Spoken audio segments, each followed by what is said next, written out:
Salut à tous, heureux de vous retrouver. Je vois des gens qui disent dans le chat, on pense... Ah, et bonjour Aïkia, ça peut regarder, hein, il est... Regardez, hop il est pas loin, regardez.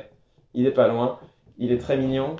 Et il a déjà commencé à jouer avec mon pied de, avec mon pied de caméra, croyez-moi, ça va être compliqué ce soir. Aujourd'hui, on pense à Christophe et à sa famille, évidemment, hein. Christophe décédé aujourd'hui, on est tous un peu tristes. Et puis on pense pas simplement à Christophe, mais à toutes les personnes décédées du Covid-19 et leur entourage, évidemment. Voilà, c'est une période difficile, quoi. Et puis on continue de penser, évidemment, et c'est le plus important, à tous ceux qui sont sur le front, les soignants, les soignantes, les travailleurs, les travailleuses, les travailleurs sociaux, les conducteurs de bus, tout le monde, les livreurs, les éboueurs, les caissières. Les agriculteurs, enfin, tous ceux grâce à qui la France peut continuer de tourner à peu près rond pendant qu'une partie d'entre nous sommes chez nous en télétravail ou en chômage partiel. Voilà pour les pensées de début de live. Alors aujourd'hui c'est un live un peu, j'allais dire un peu particulier. Oui, mais je peux pas vous dire tout de suite pourquoi. Restez dans le coin, je vous promets une annonce tonitruante d'ici 21h30, enfin 22h30 à la fin du live. Annonce tonitruante. Voilà, c'est dit, hein, c'est annoncé. D'ici là, on va avoir deux très beaux entretiens, deux très belles discussions, puisqu'on va commencer par papoter avec David Kayla. David Kayla qui est économiste, maître de conférence à l'université d'Angers. Et avec lui, on va essayer de comprendre un petit peu c'est quoi cette crise économique qui se dessine. D'ailleurs, est-ce qu'il y a une crise économique qui se dessine? Et quelles sont les mesures possibles pour y faire face? Voilà, on va parler de ça avec David Kayla. Et puis, dans un deuxième temps, on recevra sur ce live Manon Bril. Manon Bril qui tient sur YouTube la chaîne C'est une autre histoire et que vous avez déjà découvert dans Click, puisque elle avait fait... si je me trompe pas, elle a fait une petite chronique pour la dernière émission tournée en plateau avant le confinement. Et puis elle avait refait une petite chronique à distance pour l'émission The Mandalorian, l'émission spéciale The Mandalorian. Et elle sera avec nous ce soir. Et puis on va papoter un peu avec Manon, qui est historienne, de la rhétorique guerrière. Voilà, moi ça me passionne de savoir ce qu'en pense une historienne. Est-ce qu'on est en guerre? C'est quoi la guerre? Les discours de chefs d'État guerriers, est-ce que ça fait écho dans l'histoire? Bon voilà, c'est toutes ces questions qu'on va lui poser. Je vois Manon dans le chat. Salut Manon, formidable.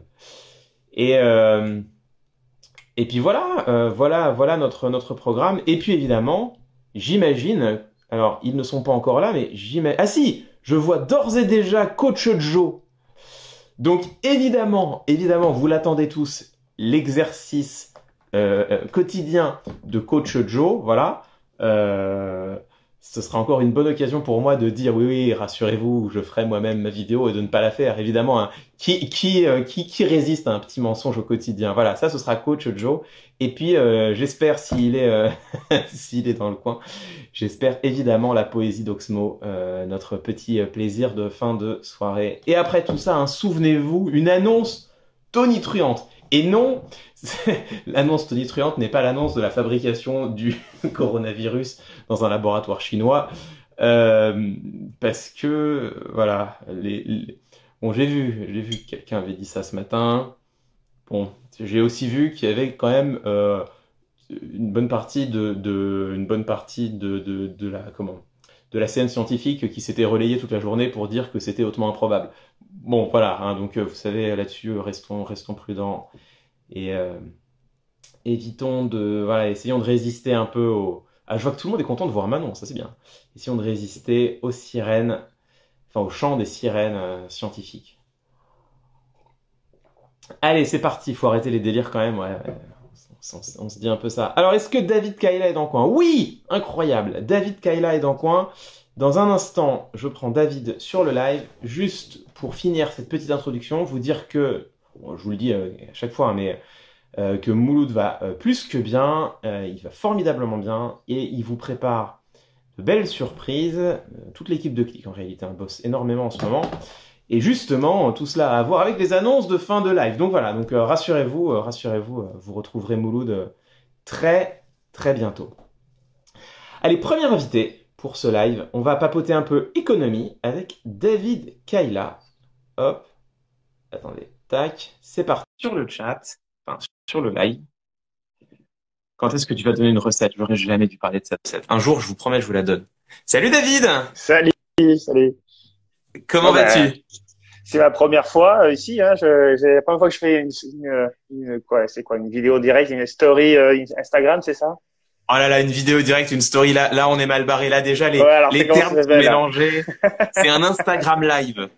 Ah ok, ok, bah, ok, bah vidéo directe, bon. Oui, ça marchait, ça marchait. Et alors, après, ça fait des vidéos YouTube et tout, hein. Ça sort de l'écosystème Instagram, incroyable. Ouais, ouais, ouais, Euh, faut que je fasse gaffe à ce que je dis alors. voilà. Non, non, non, t'inquiète pas, non, on est là. Au contraire. Hein. T'inquiète pas. L'objectif, c'est de papoter tranquillement, justement. Toi, David, t'es économiste, t'es même maître de conférence en économie à l'université d'Angers. Mhm. Et il y a quelques semaines, je t'ai vu faire sur Twitter un assez long fil où tu essayais d'examiner un peu les différents scénarios pour répondre à la crise économique qui pourrait venir après le coronavirus. Et je pense que c'est quelque chose qui inquiète un peu tout le monde, quoi, le Mhm. fait de se dire bon, on se rend bien compte là que les économies sont pas à l'arrêt, mais disons notoirement ralenties en France et puis dans tous les pays d'Europe. On se dit tous qu'après la crise sanitaire du coronavirus, ça va sans doute être compliqué, mais j'ai l'impression que tout le monde patauge un peu dans la semoule et qu'on a un peu du mal à aller au-delà. Donc, je suis très content qu'on puisse parler de ça avec toi, avec un économiste. Mhm. Euh, Déjà, quand on dit, la première question que je voulais te poser, c'est quand on dit après la crise sanitaire, il va y avoir une crise économique. Euh, on a raison de dire ça, c'est une certitude, c'est une probabilité. C'est quoi une crise économique? Comment ça va se traduire pour les citoyens? Alors, en fait, on est déjà dans une crise économique de fait, puisque une crise économique, en général, on la mesure par une baisse de la production. Et en Ouais. ce moment, comme tout n'est pas arrêté, mais beaucoup de choses sont arrêtées, de fait, il y a une baisse du PIB, hein, du produit intérieur brut, donc de la production de richesse. Et donc, on considère que c'est une crise. Mais alors, évidemment, c'est une crise un peu particulière parce que elle vient pas, on va dire, a priori, en tout cas, elle vient d'un problème extérieur et d'une décision gouvernementale qui est de confiner, hein, pour des bonnes raisons, bien sûr. Mais du Mhm. coup, plein d'entreprises ferment la porte. Alors, on pourrait penser, on met l'économie sous cloche et 2 mois plus tard, on déconfine et tout va revenir comme avant. Sauf que, Ouais. en fait, C'est c'est un pas peu ce qui va se l'impression, passer. parce que c'est un peu Ouais, l'impression ouais. qu'on a là, hein. Ouais. Oui, mais c'est pas ce qui se passe pour 2 raisons. D'accord. D'abord parce que tout va pas forcément revenir comme avant, puisque on sait, on a compris que le déconfinement se ferait par étapes et que le virus sera pas terminé et qu'il faudra attendre un vaccin dont on ne sait pas quand est-ce qu'il va arriver. L'épidémie va pas se terminer parce qu'on va déconfiner. Mais il y a une autre raison, c'est qu'en fait tout n'est pas complètement sous cloche. En fait, les entreprises, prenez l'exemple d'une entreprise PME classique, elle vend, je sais pas, des fleurs. Hein, en ce moment, c'est la saison. Pour eux, Ok. c'est le haut de la saison. Hein, c'est le printemps, c'est le moment où on a envie de s'offrir des fleurs. Et là, ils ont un loyer à payer, ils ont des charges financières à payer. Et donc, en fait, eux, leurs revenus sont zéro, mais leurs charges ne sont pas totalement zéro. Alors, il y a le mécanisme de chômage partiel qui fait que Ouais. les salaires sont pris en charge par l'État, mais on paye toujours un loyer, par exemple. Or, ce loyer, on peut pas le payer puisqu'on n'a pas de revenus. Donc, ça veut dire que la situation financière des fleuristes, eh bien, elle va être dégradée au moment de la reprise. Mais elle va être doublement dégradée parce qu'en plus, sur l'année, ils font pas le même chiffre d'affaires tous les mois et il va leur manquer les mois les plus importants, c'est-à-dire les mois en ce moment. Et puis même, il n'est pas sûr que pour la fête des mères, tout le monde sauve des fleurs. Hein. Donc, en fait, le fleuriste, il va doublement perdre. Et ça, c'est un exemple. Mais prenez le cas du restaurateur. Lui, il a une salle de 50, hein, donc il a un loyer à payer, il a des charges, il a des salariés, etc. Il a une cuisine qui est faite pour avoir 50 couverts. Et on va lui dire, vous pouvez reprendre, mais cette fois-ci, il faudra espacer les tables de telle façon qu'il ne pourra plus avoir que 20 couverts. Hmm. Là aussi, il risque Hmm. de se retrouver Et avec des rentrées d'argent qui ne sera pas celle qu'il avait l'habitude d'avoir. donc, la première chose qu'on comprend, mais en fait, ça, c'est important de le réaliser, c'est que c'est pas si simple. C'est pas juste une parenthèse d'un mois, 2 mois, et puis après on repart Hum, comme avant. C'est que ça va se prolonger dans le temps, et puis il y a des mois perdus qui, en fait, ne peuvent pas hum, réellement être retrouvés. Euh, ouais. Du coup, les mesures qui ont été décidées par le gouvernement pour tenir pendant cette crise, le chômage partiel qui a été très largement étendu. Donc le chômage partiel, concrètement, c'est quoi? C'est l'État qui paye les Ouais, salariés des entreprises alors qu'il n'y a pas de boulot, c'est ça, hein. c'est ça, c'est Euh, ça. et ça coûte à peu près 1 milliard d'euros par jour, j'ai cru comprendre. Ouais. Toi, est-ce que tu penses que c'est une bonne gestion? Est-ce que tu penses que c'est à peu près ce qu'il fallait faire? Est-ce que toi, t'es d'accord? Globalement, oui.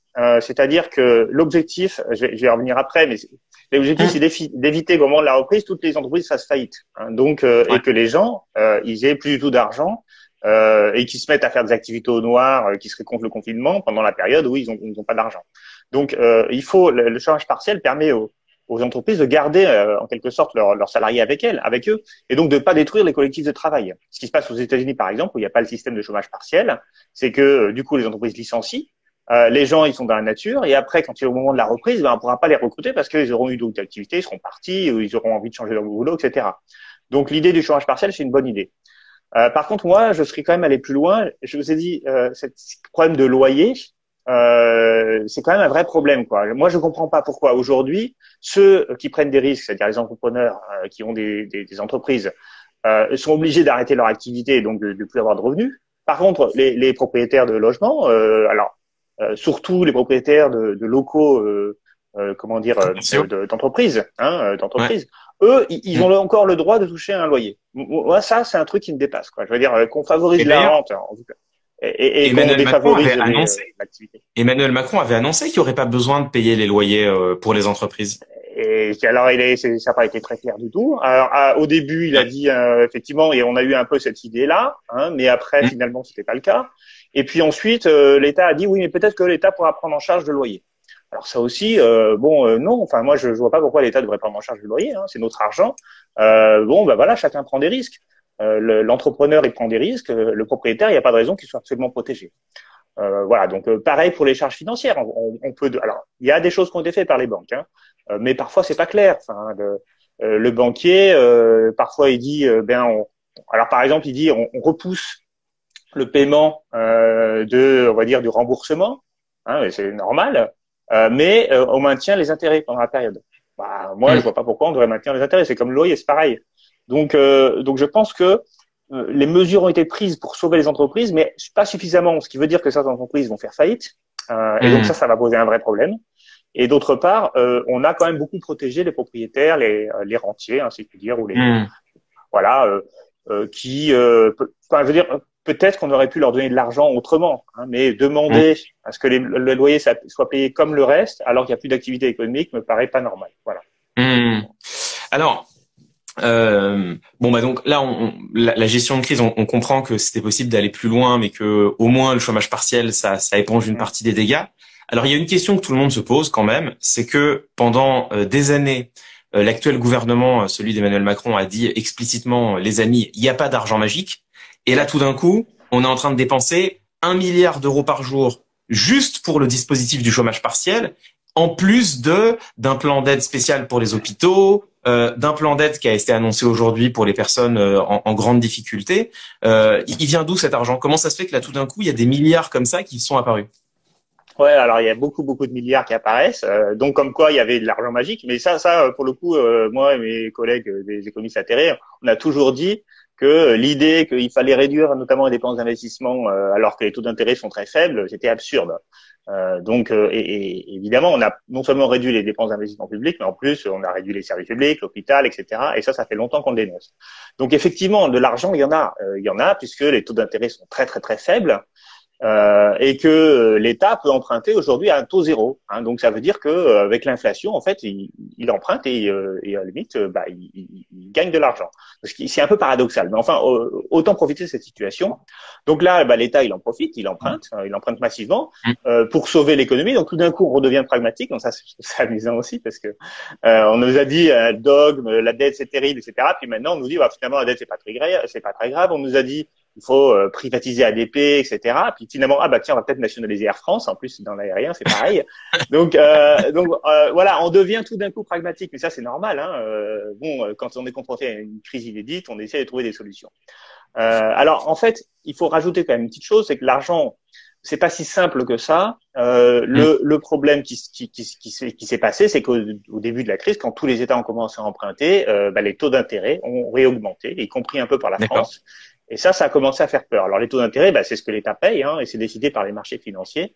Et donc on a eu une grosse intervention de la Banque centrale européenne qui a dit, dans ce cas-là, moi je rachète des obligations d'État, et en fait, concrètement, elle fait baisser le taux d'intérêt, et ça a permis en fait de lâcher, on va dire, du lest et que les États puissent financer un peu tout ce qu'ils veulent. Donc finalement, Ok. aujourd'hui, on n'a pas de problème à ce niveau-là. Alors, donc là, en fait, concrètement, bon, la réponse, c'est ce que tu viens de dire, quoi. La réponse à la question, c'est d'où vient l'argent? Il vient de l'endettement. On endette les Ouais. États et on profite du fait que les taux d'intérêt soient extrêmement bas. Euh, Ce qui d'ailleurs, alors, pour faire l'avocat du diable, on pourrait dire que une partie des économistes, dont toi, pendant des années, ont défendu le fait de profiter des taux bas pour investir, enfin pour emprunter, mais pour investir, donc notamment les énergies renouvelables, enfin construire à l'avenir, etc. Alors que là, on est en train d'emprunter pour éponger la situation. C'est pas des investissements ce qu'on fait en ce moment, on sauve notre économie. Hum. Oui, on sauve l'économie, mais en fait, c'est une forme d'investissement. Oui, Parce que concrètement, pourquoi je dis ça? Parce que là, l'idée c'est d'éviter que les faillites se multiplient. Donc, à mon avis, ouais, je l'ai dit, je pense que ça va peut-être pas totalement l'éviter. C'est-à-dire qu'il va y avoir malheureusement sans doute des entreprises qui vont faire faillite. Mais si vous avez plein d'entreprises qui font faillite, je veux dire 10 ou 20% de l'activité économique qui s'est arrêtée parce qu'on peut plus produire parce que les entreprises sont faillite, là, on va se retrouver dans une situation extrêmement embêtante. Donc, l'idée d'aider les entreprises maintenant et les ménages, etc., pour que au moment de la reprise, ça puisse reprendre puisque tout le monde n'aura pas fait faillite, c'est plutôt une bonne idée, c'est plutôt une forme d'investissement. Le ouais. problème, c'est que parce qu'il faut quand même dire les limites du truc, Mais c'est voilà, pas c'est ça. toi l'endettement On peut public. pas, L'endettement parce que on peut public, pas ouais. emprunter à l'infini. C'est-à-dire que là, à un moment donné, on voit bien on imagine bien on va arriver à un seuil ou à un niveau où il va bien falloir penser au remboursement. Alors non, en fait, on remboursera jamais la dette parce que l'État ne rembourse jamais la dette. Il a fait tourner, il a fait rouler en fait. C'est-à-dire que quand il commence comment dire, quand une dette arrive à échéance, il réemprunte. Et en fait, ça c'est pas un problème. Là, on considère que la dette publique va passer de 100% du PIB à 120, 130% du PIB, peut-être plus. Hein, ça va dépendre de comment ça va se passer dans la deuxième partie de l'année.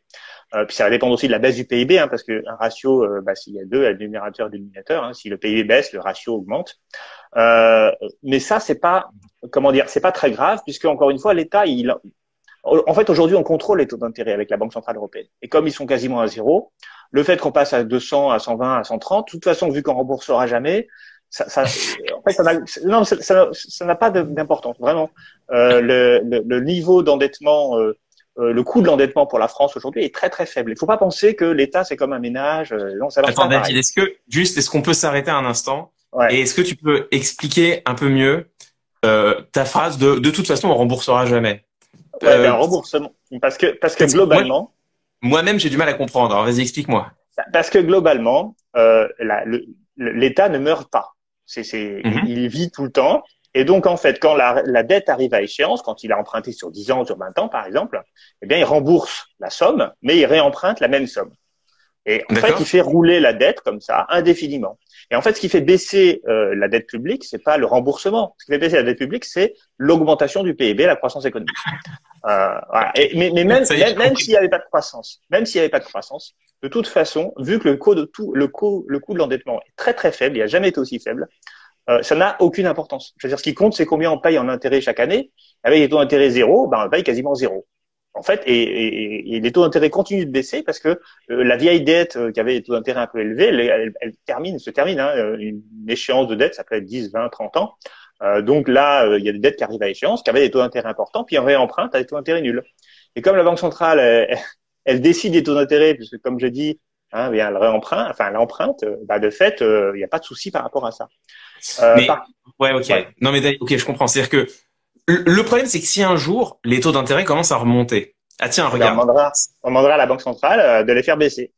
Maintenant, ça marche comme ça, D'accord. l'économie. Ça marchait pas comme ça il y a Ok. 10 ans, mais, Ouais. mais maintenant, c'est ce qui se passe. C'est ce qui s'est passé pour l'Italie. L'Italie a vu ses taux d'augmenter, la BCE a dit, voilà, je mets autant d'argent qu'il faut, il faut sauver l'euro. Alors ça, c'est un peu amusant parce que l'euro est une monnaie qui marche pas très bien. Et du coup, on est obligé d'inventer des trucs pour la faire marcher. Mais Et ça marche pas mal en fait. David, il faut alors c'est très bien parce que moi en macroéconomie j'ai des notions qui sont assez faibles. Donc là je peux jouer très facilement Mm. le rôle de naïf. Il y a bien une limite au système, c'est-à-dire que si la Banque centrale a pu faire baisser les taux d'intérêt pour l'Italie, c'est parce que l'Italie à l'échelle du PIB européen c'est pas énorme.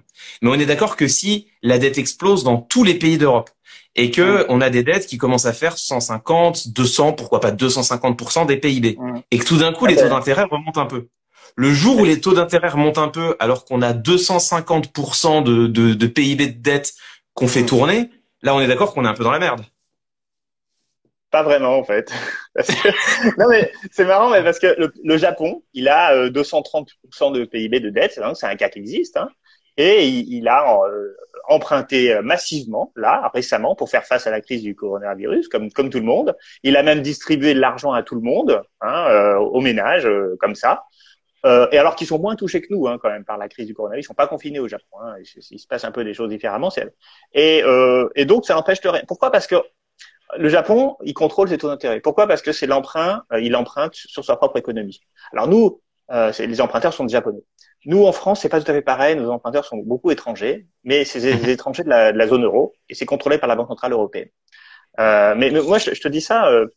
Enfin, c'est nouveau en fait. Je veux dire, cette manière de penser, elle est nouvelle, elle est liée à ce qui s'est passé en 2008 et à la manière dont on a répondu à la crise. Il y a 15 ans, ce que j'aurais dit, ça aurait paru être complètement aberrant, fou, hein, comme si la Banque centrale pouvait contrôler les taux d'intérêt. Non, non, non, c'était pas possible, c'était contraire aux règles, etc. Puis maintenant, bah, c'est ce qui se passe. Alors du coup, ça nous ouvre des portes. C'est pour ça qu'on les utilise. Mais peut-être qu'il faut revenir sur quand même, parce que j'ai quand même une crainte qui n'est Oui, pas celle de la dette publique. d'accord. Parce que, comme je te dis, la dette publique, il y a pas de problème. Le problème, la crainte que j'ai, c'est le système bancaire. Parce que concrètement, une banque, ça fonctionne en prêtant de l'argent. Hein, ça recueille les dépôts des ménages et puis ça prête de l'argent après aux entreprises en particulier. Et là, ben, comme je dis, il va y avoir des entreprises qui vont faire faillite. Alors, tous les ans, il y a des entreprises qui font faillite. Les banques perdent parce que quand une entreprise fait faillite, elle rembourse pas ses créanciers, donc c'est bon, la banque. C'est d'ailleurs ça le rôle de la banque, c'est-à-dire faire attention à qui on prête pour éviter de perdre de l'argent. Mais Mm. là, il va y avoir évidemment un pic de faillite non anticipé, non calculable. Enfin, je veux dire, aucune banque ne pouvait, enfin personne ne pouvait imaginer que tout d'un coup, ça allait avoir un truc.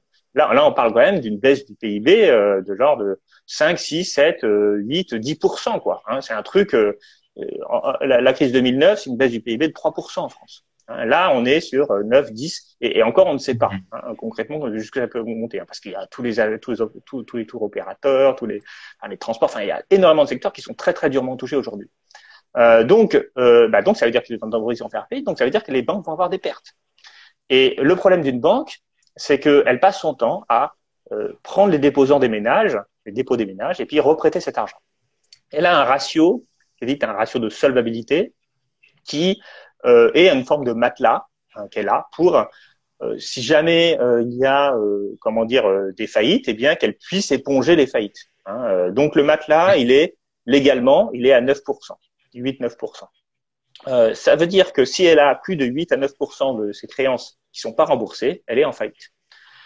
Et ça, c'est possible que ça arrive. Alors, je dis pas que ça va arriver. Hein, on ne sait pas, c'est compliqué. Et puis elles vont être aidées sans doute, etc.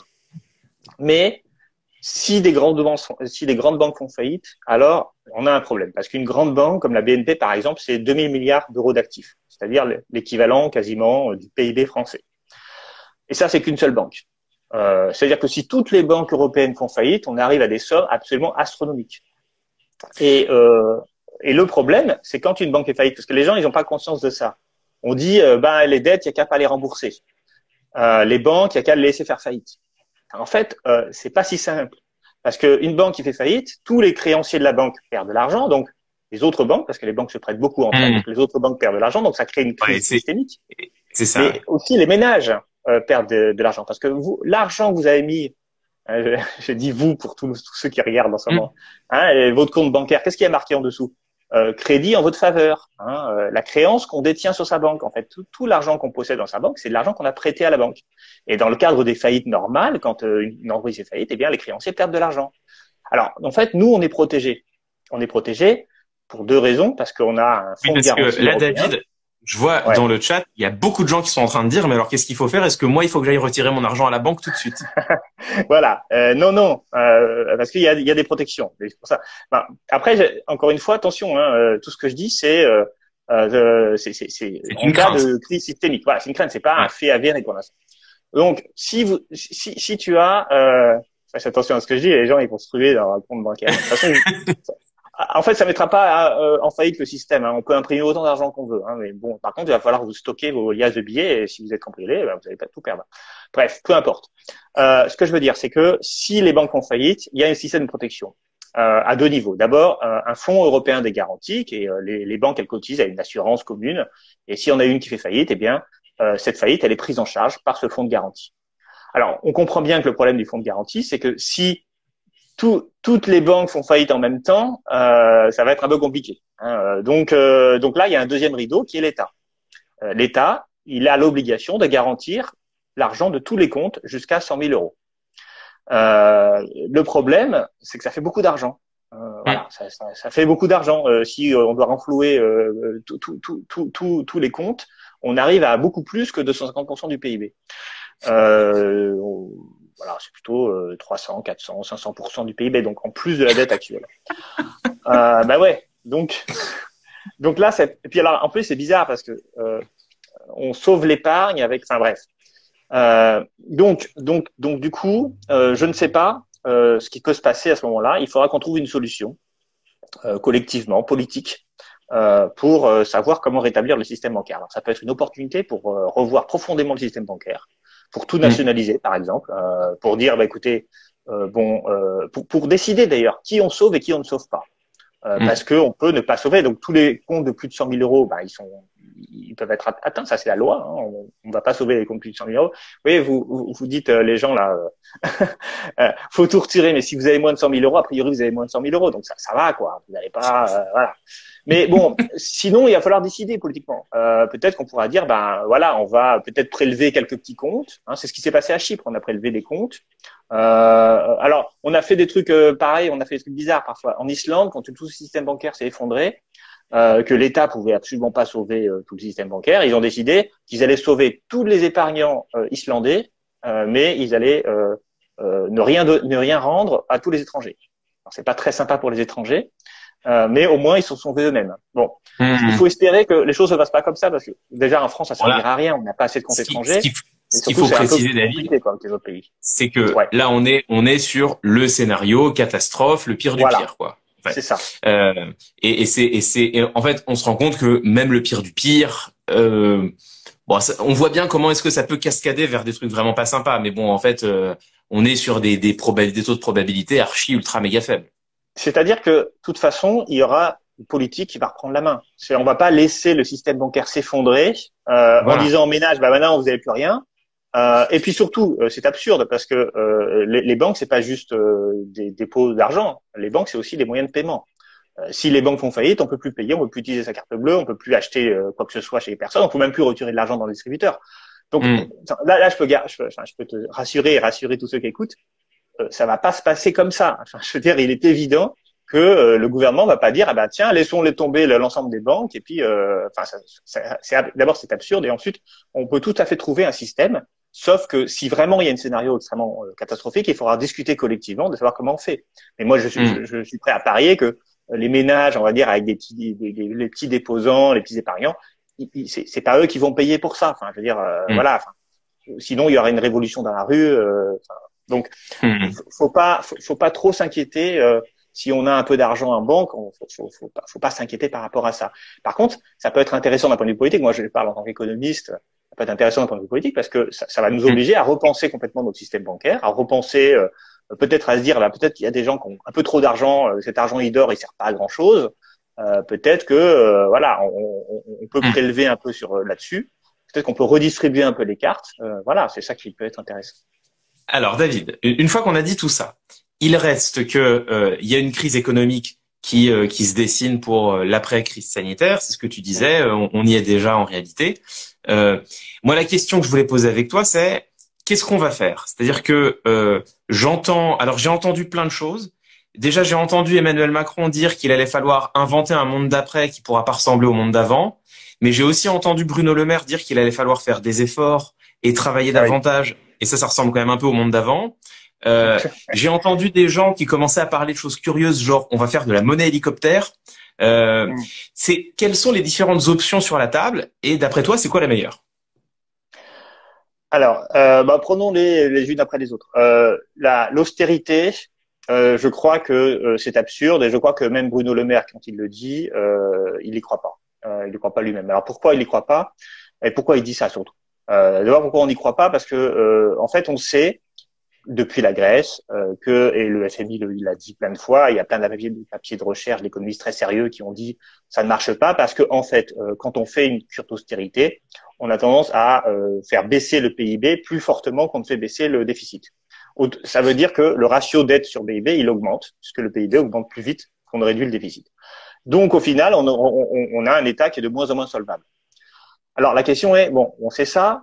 Pourquoi est-ce que Bruno Le Maire le dit? Alors en fait, il le dit parce que il veut que les taux d'intérêt, c'est mon interprétation personnelle, hein, je suis pas dans la tête de Bruno Le Maire, j'espère d'ailleurs ne jamais y être, mais il veut simplement rassurer les marchés financiers pour que les taux d'intérêt restent bas. Parce que j'ai dit, la Banque centrale contrôle les taux d'intérêt, mais jusqu'à un certain point, hein, voilà, ce serait dommage de dire à ceux à qui on emprunte aujourd'hui, bah, rassurez-vous, on remboursera pas demain, quoi. Parce que si on dit ça, bah, on est complètement idiot. Les gens disent, ah, bah, dans ce cas-là, moi, je vous prête pas, ou alors je vous prête à des taux d'intérêt plus importants.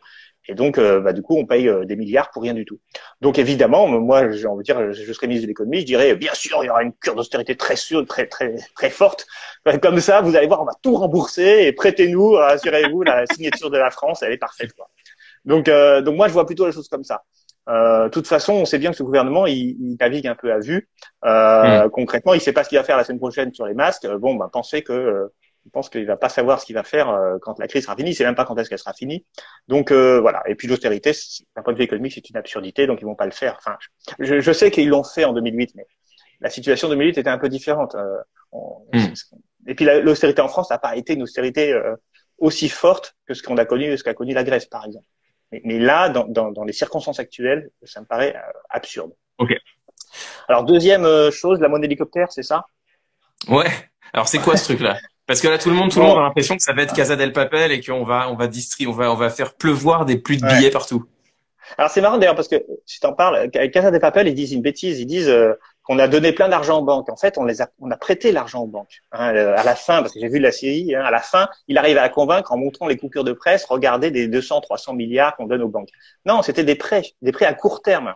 Et la Banque centrale n'a pas donné de l'argent.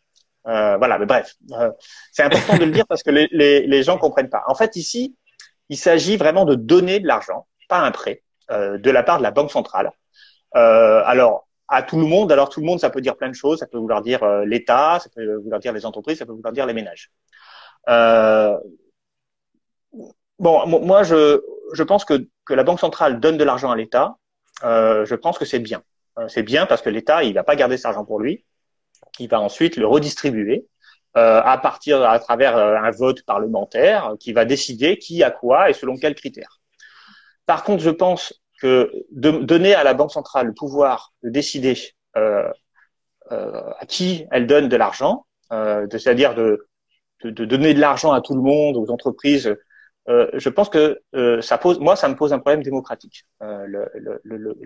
La démocratie, enfin la question économique doit être gérée par le Parlement souverainement et accorder à la Banque centrale le droit de déverser de l'argent comme elle le veut, à qui elle veut, avec des critères qui sont les siens. Moi, je suis pas d'accord. D'autant plus que derrière cette idée de donner de l'argent pour relancer l'économie, il y a aussi l'idée qu'on va favoriser le secteur marchand, c'est-à-dire le secteur qui est ce qu'on peut acheter avec de l'argent. Mais l'économie, ce n'est pas que le secteur marchand. Je veux dire, aujourd'hui, on applaudit les soignants à 20 heures tous les jours, c'est le secteur non marchand. Tous les services publics, c'est du non marchand. Et moi, j'aimerais qu'on pense aussi à ce secteur-là. Et ça veut dire donner de l'argent à l'État et non pas donner de l'argent aux ménages ou aux entreprises. Donc, si on donne de l'argent à l'État, donc moi, la monnaie hélicoptère, En fait, la monnaie hélicoptère, le concept, il vient d'un ultra-libéral qui s'appelle Milton Friedman, qui a parlé lui-même de l'hélicoptère money. Et il disait, voilà, qu'est-ce qui se passe si on balance de l'argent à tout le monde? Moi, je pense c'est que les gens, ils vont utiliser cet argent pour acheter des trucs qui leur font plaisir, mais ça sera pas forcément de l'argent bien utilisé. Je préfère que la Banque centrale finance directement les États, que les États, via leur Parlement, discutent, délibèrent pour savoir qu'est-ce qu'ils font de cet argent. Si cet argent on le redistribue aux ménages pour relancer la consommation, très bien. Mais s'il y a un peu de cet argent qui va aussi aux hôpitaux, aux infirmiers, moi, je pense que c'est pas mal non plus. C'est pas pareil que donner de l'argent directement aux ménages par la Banque centrale. Donc, Ok. voilà, pour ces raisons, je suis contre la monnaie hélicoptère. Et alors du coup dernière question, ce scénario de la Banque centrale européenne qui donnerait directement de l'argent aux États, c'est possible, enfin c'est probable, c'est un scénario, on pourrait y arriver ou ça paraît compliqué politiquement? Politiquement, c'est impossible. Désolé. Alors, D'accord. c'est impossible Ok. dans dans l'état actuel des traités. Pourquoi? Parce que la Banque centrale n'a simplement pas le droit de donner de l'argent aux États et même de le prêter aux États. C'est-à-dire qu'aujourd'hui, je dis, elle rachète des obligations publiques, donc des emprunts d'État, mais elle le fait via les marchés financiers. C'est-à-dire qu'en fait, elle donne de l'argent aux banques en contrepartie enfin, elle achète aux banques les titres publics. Euh, Là, il s'agirait non pas de prêter de l'argent, mais de donner de l'argent.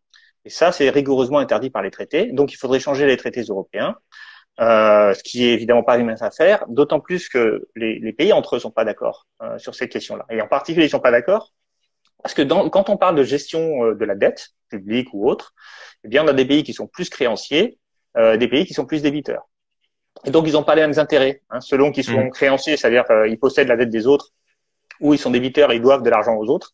Eh bien, ils n'ont pas la même intérêt. Et donc, bien sûr, on a compris que l'Allemagne, les Pays-Bas, etc., ou l'Autriche, sont des pays créanciers et que l'Italie, l'Espagne, voire la Mhm. France sont des pays débiteurs.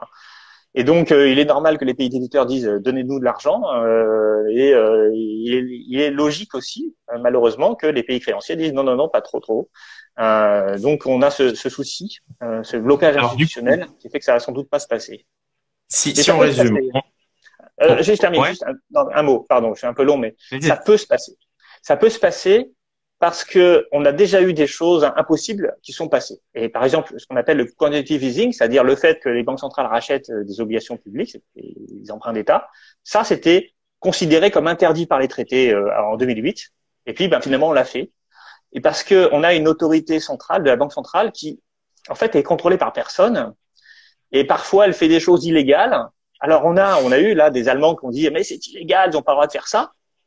Et du coup, ils sont allés voir à la Cour de justice de l'Union européenne, qui a dit, en fait, si, c'est légal, parce que c'est la Cour de justice qui est aussi une autorité indépendante qui décide de ce qui est légal ou non.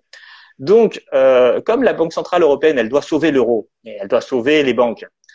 Si elle décide que la seule façon de sauver l'euro et les banques, c'est dans son mandat, c'est de prêter directement aux États, et même de donner de l'argent directement aux États, ça va être compliqué pour l'Allemagne de dire non. C'est-à-dire que pour changer les traités, c'est pas possible, on peut pas le faire sans l'accord de l'Allemagne.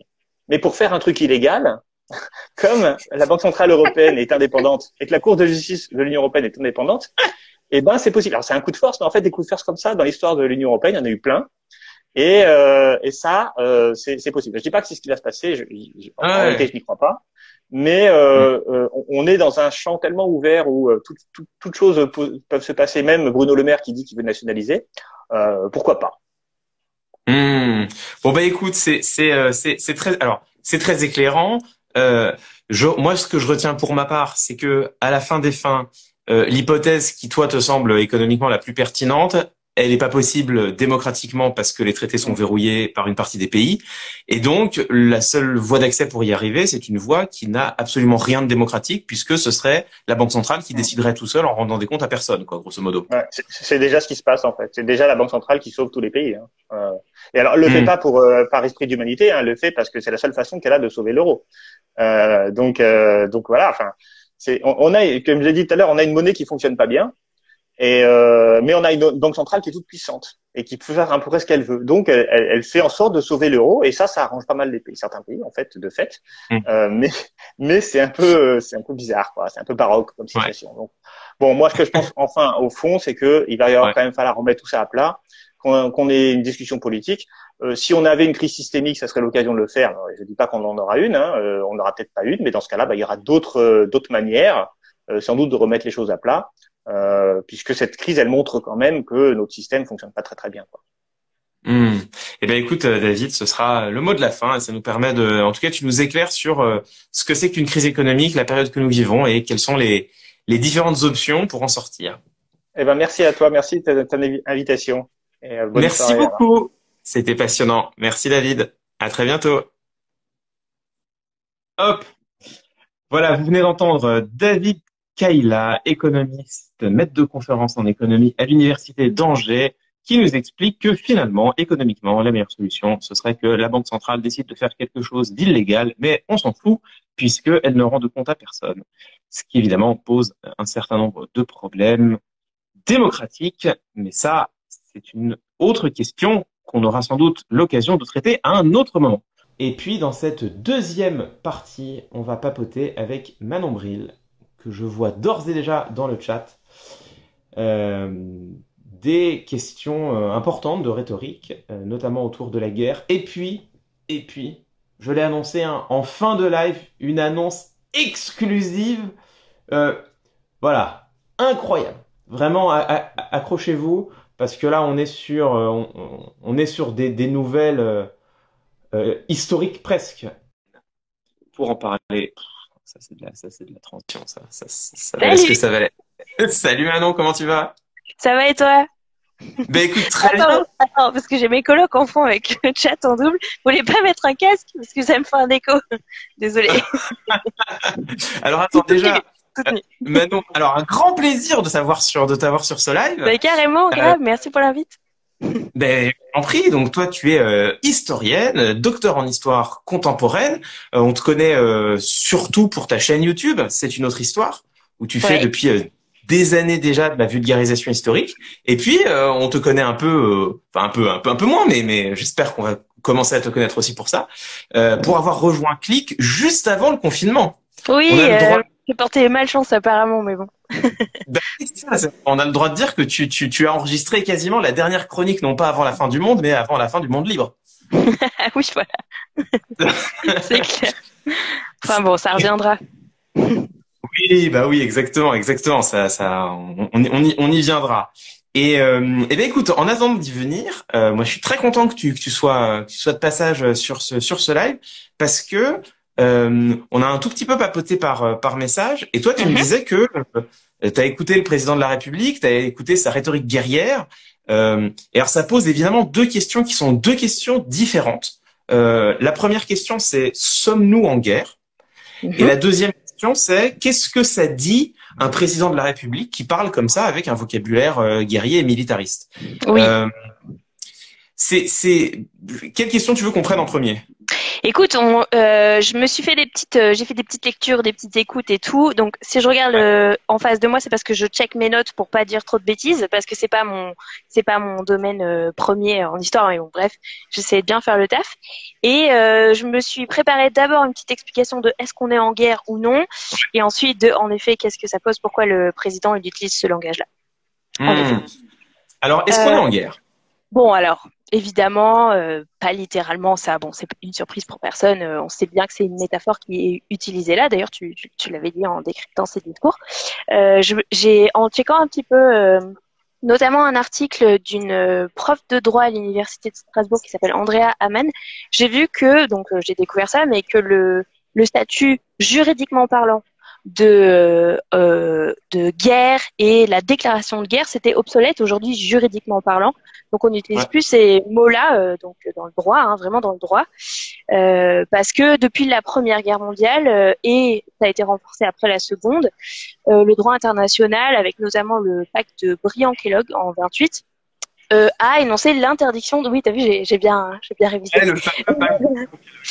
A énoncé donc l'interdiction du principe de guerre, qui était encore renforcé après. Donc en gros, aujourd'hui, on n'a plus le droit de faire la guerre pour régler des différends internationaux ou de l'utiliser comme un instrument de politique internationale. Par contre, on a le droit à la légitime défense et à l'action collective armée. Donc, en gros, quand un de nos alliés est attaqué, on répond ensemble, etc., pour faire très schématique.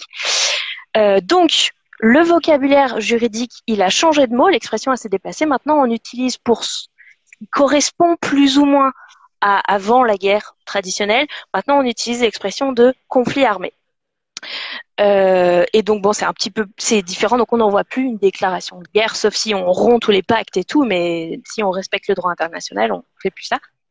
Et donc dans conflit armé, bon bah il y a armée évidemment, et donc là on n'utilise pas l'armée, enfin à part pour transporter les malades, mais on n'est pas en train de se tirer dessus. Donc évidemment, littéralement parlant, on n'est pas dans un conflit armé, mais c'est sûr que c'est une métaphore. Évidemment, bon ça, on n'avait pas de doute là-dessus. C'est pas Macron, il n'est pas le seul à l'utiliser. Ça a été fait par plein d'autres pays. Trump l'a fait, ça a été utilisé en Italie par plein de gens, et c'est aussi une métaphore qui est très présente d'une manière générale dans notre discours imagé, dans les médias, etc. Partir en guerre, être en combat contre quelque chose, c'est quelque chose qui est très banal dans le langage courant. D'ailleurs, en médecine, on l'utilise souvent quand on dit que quelqu'un se bat contre son cancer, etc. Avec, moi, je trouve une connotation pas ouf de responsabilité pour les malades, mais bon, bref, ça c'est mon avis. Voilà. Donc, il y a une espèce de banalisation du concept de guerre en même temps qu'une définition floue. Donc, dans le langage imagé, oui. Ah, c'est intéressant parce que je te rejoins là-dessus. C'est-à-dire qu'effectivement, le vocabulaire guerrier, en fait, il nous environne. Et en même temps, à la fois subjectivement, c'est-à-dire quand je vois comment moi j'ai réagi et puis comment les gens réagissaient, je le voyais sur Twitter aussi, dans les déclarations d'Emmanuel Macron, quand il a asséné "nous sommes en guerre" à 6 reprises, ça a quand même marqué les esprits. Ça. Alors, comment on explique ce décalage-là? Comment on explique le fait que là, pour le coup, le mot de guerre, on l'a tous quand même bien pris au creux du ventre? Ouais, bien sûr. En fait, c'est ce que j'allais dire, c'est que banaliser ce vocabulaire-là dans le langage imagé du quotidien, c'est une chose, mais dans la bouche d'un dirigeant politique, moi je trouve, ça a quand même une autre dimension. Bon, c'est mon avis, mais tu vois, évidemment, c'est un peu plus lourd, c'est un peu plus lourd de sens, etc. Même s'il l'utilise comme une métaphore. Et d'ailleurs, il l'a dit, c'est une guerre sanitaire. Bon, voilà, il l'a précisé, d'accord. Mais ça a un autre impact, à mon sens. Donc son idée, un peu comme tu l'as déjà dit d'ailleurs, c'est de mobiliser, c'est aussi de plaquer des images sur le fonctionnement de notre société en ce moment, qui n'est pas un fonctionnement habituel en temps normal. Alors du coup, si on n'est pas en guerre juridiquement, qu'on n'est pas en conflit armé, etc., mais dans le concret, dans le social, dans notre fonctionnement, est-ce qu'effectivement ça s'apparente, c'est justifié comme métaphore? C'est ça la question qui est intéressante, et c'est là où c'est sympa d'entendre ce que les historiens de la guerre disent là-dessus, puisque il y a vraiment une référence historique là-dedans, puisque la dernière fois qu'on a été en guerre sur le territoire, en tout cas, c'était les guerres mondiales. Et aussi parce que Macron, il a truffé ses discours de référence historiques, justement sans doute pour mobiliser notre imaginaire guerrier français et éveiller notre patriotisme, j'imagine. Donc il y a eu une interview très intéressante de l'historien Stéphane Audouin-Rousseau sur France Culture, que je vous conseille d'écouter, qui est vraiment super. Lui, c'est un historien, donc Audouin-Rousseau, qui est spécialiste de la Première Guerre mondiale. Et déjà, il commence par dire que pour lui, à ses yeux, la référence à la guerre, elle n'est pas justifiée d'un point de vue historique. Donc, encore une fois, pareil, si on prend les choses un petit peu littéralement, on n'a pas d'ennemi identifiable, on n'est pas en guerre contre une nation ou un groupe de nations, il n'y a pas de géopolitique, il n'y a pas de mort brutale et soudaine, il y a des morts, malheureusement, évidemment, mais par maladie, pas sous les balles, il n'y a pas de conflit armé, comme je disais, pas non plus de combat au sens littéral, mais au sens métaphorique, ok. Donc, il dit que, voilà, c'est un petit peu, c'est une métaphore très poussée, en effet, encore une fois, ça, en fonction de qui prononce cette métaphore. Et il dit que par contre, on peut quand même un petit peu, sur un certain plan, apparenter notre vécu du temps qui passe à celui du temps de guerre. Donc il dit il n'y a pas guerre, mais il y a temps de guerre. Donc il y a ce truc dans notre appréhension du temps en ce moment, où comme dans un début d'une guerre, comme au début du confinement, il y a tout qui s'accélère. D'un coup, il faut prendre plein de mesures, plein de décisions. Nous, ça tombe soudain, là. C'est une rupture assez brutale. Et d'un coup, toutes nos préoccupations, elles sont centrées plus que sur ça. Très vite, voilà, il faut aller se confiner quelque part, etc. Prendre une décision, partir peut partir, etc. en fonction de chacun. Et ensuite, donc il y a cette accélération du début. Et ensuite, il y a le temps qui s'épaissit et qui est comme figé parce qu'on voit pas l'horizon, on sait pas quand ça se termine. En temps de guerre comme là, dans le confinement, on sait pas exactement. On a éventuellement des pronostics, mais ils sont tous hyper variés. Donc on sait pas quand ça va s'arrêter. Donc comme il y a plus de futur, il y a pas vraiment de présent non plus. Tous les jours se ressemblent, on sait plus quel jour on est, quelle heure il est, quelle est la date, voilà, quel jour de la semaine. Je pense qu'on vit un peu tous ça, à part peut-être les gens qui travaillent, tu vois, mais le temps est un peu infini. Et donc lui, il dit Stéphane Audouin-Rousseau, il dit que ça, c'est typique des temporalités de guerre et du ressenti qu'on peut en avoir pour ce qui peut s'apparenter. Ensuite, pour revenir donc aux références historiques que Macron il a utilisées dans ses discours, notre historien, il explique que oui. Je te coupe juste une seconde. Oui, bien sûr, pardon. Non, mais ce que tu viens de dire, je trouve que c'est hyper intéressant alors là, j'en parle avec ma subjectivité. Enfin, j'en parle vraiment de mon point de vue à moi, mais je pense que, enfin, d'après ce que j'entends, j'ai l'impression que je suis pas le seul à ressentir ça. C'est-à-dire que on ressent tous, je pense, une espèce de tension paradoxale en ce moment entre, d'un côté, un quotidien qui est quand même, quand on a la chance de pouvoir rester chez soi, parce que tu le disais justement, c'est pas le cas de tout le monde, mais quand on a la chance de pouvoir rester chez soi et d'avoir un chez soi vivable, c'est-à-dire de pas vivre à 12 dans un 30 mètres carrés, quoi, on ressent tous cette tension entre, d'une part, un quotidien qui est un quotidien pas désagréable. Les jours se passent, bon, on s'ennuie un peu. Oui, pour ceux qui sont confinés dans des bonnes conditions, mais oui, tout à fait. C'est ça, exactement. C'est pas le cas, c'est vraiment pas le cas de tout le monde, mais on voit quand même des gens comme ça qui, bon, bah, je veux dire, objectivement, tout va bien, et en même temps, bah, tout va pas si bien que ça, et on voit bien que psychologiquement, il y a une espèce de chape de plomb pesante. Moi, je fais partie des gens qui avaient plein de projets, plein de grands projets professionnels pendant ce confinement, et ils ont avancé à 2%. Oui.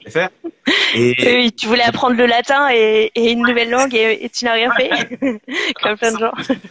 Mais comme tout le monde, voilà, tu vois. Et alors moi, le latin, je trouve que je l'ai appris il y a quelques années. Je l'ai tout oublié, mais j'aurais pu le réapprendre. J'aurais pu le réapprendre. Non, mais tu vois, comme tout le monde, quoi. Mais comme beaucoup de créateurs, quoi. Je pense qu'il y a beaucoup de gens au début du confinement qui se sont dit, ah, c'est super, je vais pouvoir écrire le bouquin, faire la vidéo que je voulais faire. Et en fait, et du coup, moi, ça avance pas. Et en fait, moi, je ressens beaucoup cette tension entre, d'une part, un quotidien plutôt normal, plutôt délassant, et d'autre part, le fait qu'on se sente quand même vaguement pas bien et qu'on n'avance pas et qu'on a du mal à se mobiliser. Et en fait, ce que tu dis, le fait de dire, bah ouais, mais parce qu'en fait, notre vécu du temps, bah, c'est un vécu d'un temps de guerre, et ça n'a absolument rien de normal et rien d'ordinaire et rien d'anodin.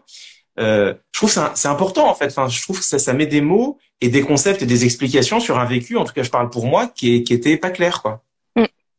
Ouais, c'est ça. Forcément, ton appréhension du temps, elle est super différente, notamment à cause de ce truc de on sait pas pour combien de temps on est là, et aussi évidemment le fait que les activités sont toutes extrêmement limitées, confinées à un certain type d'activité, etc. Et donc, alors ça c'est pour faire certains parallèles, mais il y a aussi beaucoup de différences. Je vais y revenir évidemment, même dans ton quotidien chez toi par rapport à un temps de guerre classique. Et donc par rapport aux références historiques qu'il y a dans les discours, Stéphane Audouin-Rousseau, il explique que c'est principalement des références à la Première Guerre mondiale, plutôt. Bon, je peux vous en citer quelques-unes, mais il y a notamment, il y a carrément, alors déjà les tranchées, évidemment les tranchées, les différents niveaux de front, le premier front des soignants, deuxième front des gens qui travaillent pour faire tourner la société, et le troisième front de ceux qui sont chez eux. Ça c'est vraiment les tranchées. Il y a carrément un plagiat de Clémenceau avec ils ont des droits sur nous, quand Macron a parlé du corps médical qui est encore une fois au front pour nous, et c'était repris des mots de Clémenceau qui parlaient à la sortie de guerre des soldats qui avaient des droits sur nous parce que ils étaient allés se battre et tout. Il y a aussi la fameuse expression de l'Union sacrée française. Ça, c'est aussi un truc de la Première Guerre mondiale qui est emprunté à Raymond Poincaré, qui l'a utilisé pour la première fois en premier en 14. Donc ça, c'est une notion qui, je pense, pour le coup, l'Union sacrée a sa place en temps de crise qui est assez importante parce que on fait bloc, on essaye de se ressouder et de faire union dans la société, de pas perdre la cohésion sociale, même si Macron, c'est autour de lui qui veut la créer.